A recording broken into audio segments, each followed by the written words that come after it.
wanna ride with me, catch a vibe with me, go get out with me, yeah. Shawty, I'm a riding G, I'm a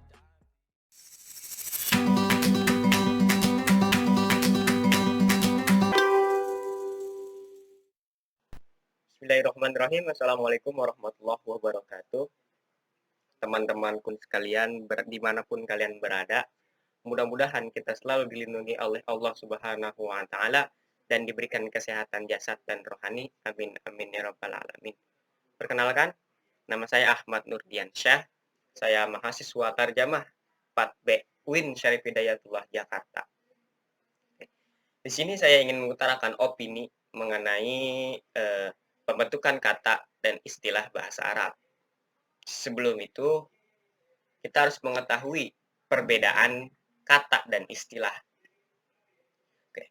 Kata menurut KBBI adalah morfem atau kombinasi morfem yang oleh bahasawan disebut atau dianggap sebagai satuan terkecil yang dapat diujarakan sebagai bentuk yang bebas.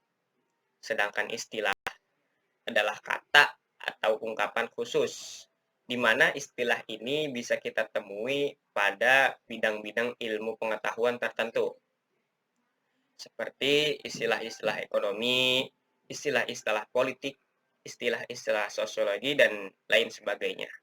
Itu adalah kata dan istilah. Afiksasi merupakan salah satu bentuk proses morfologis. Proses morfologis adalah proses pembentukan kata-kata dari satuan lain yang merupakan bentuk dasarnya. Nah, wajan atau acuan untuk pembentukan kata dalam bahasa Arab memiliki dua pendapat. Yang pertama pendapat mazhab Kufah dan yang kedua pendapat mazhab Basrah. Nah, yang pertama pendapat mazhab Kufah ini berpendapat bahwa kata dasar dari bahasa Arab adalah fi'il. Dan sedangkan yang kedua pendapat Basrah berpendapat bahwa kata dasar bahasa Arab adalah masdar. Nah, pada mazhab Kufah ini adalah pendapat yang sangat populer pada saat ini, yang dimana hampir semua hampir semua para ilmu linguis menggunakan pendapat Kufah ini. Dan terdapat beberapa jenis-jenis afiksasi. Yang pertama adalah prefiks. Prefiks adalah imbuhan yang ditambahkan pada awal sebuah kata dasar bahasa Arab atau bentuk dasar. Nah, istilah prefiks dalam bahasa Arab ini disebut dengan sabikoh.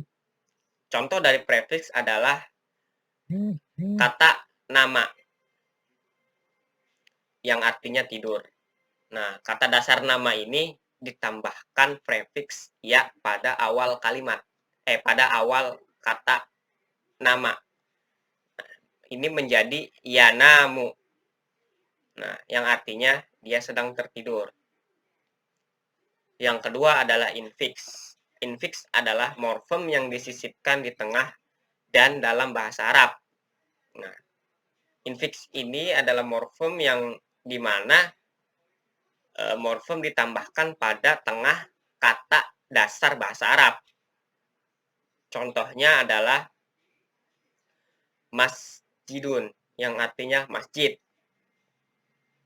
Nah, kata masjid ini ditambahkan infiks a pada tengah kalimat yang menjadi masajidun, yang artinya masjid-masjid.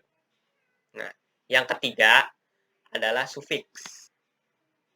Sufiks adalah morfem yang ditambahkan pada bagian belakang kata dasar bahasa Arab. Istilah sufiks dalam bahasa Arab disebut dengan lahiko. Nah, contoh dari sufiks ini adalah fahama. Kata fahama. Fahama yang artinya paham. Nah, kata fahama ini ditambahkan sufiks pada akhir kalimat. Ditambahkan sufiks tu pada akhir kata fahama yang menjadi fahim tu. Nah, yang artinya saya paham. Yang keempat adalah konfiks. Konfiks ini adalah afiks tunggal yang terjadi dari dua unsur yang terpisah, atau juga sebagai gabungan afiks yang terbentuk atas prefiks dan sufiks. Nah, lebih mudahnya, konfiks ini adalah morfem yang ditambahkan pada awal kata dan juga akhir kata. Sebagai contohnya yaitu lamasa. Lamasa yang artinya menyentuh. Kata lamasa ini ditambahkan konfiks ya pada awal dan juga konfiks u di akhir. Menjadi yalmasu.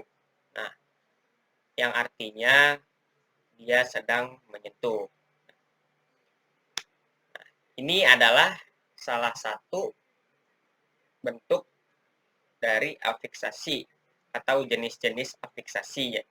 Nah, yang saya jelaskan di sini adalah hanya salah satu dari bentuk proses pembentukan kata dan istilah. Masih ada banyak lain pembentukan kata dan istilah seperti reduplikasi, konkorposisi, adverbiasi, dan konvensi. Nah, di sini saya hanya menjelaskan afiksasi itu tersendiri. Nah, mungkin ini saja opini yang saya bisa paparkan. Nah, mungkin kurang lebihnya mohon maaf. Wabillahi taufiq wal hidayah. Wassalamualaikum warahmatullahi wabarakatuh.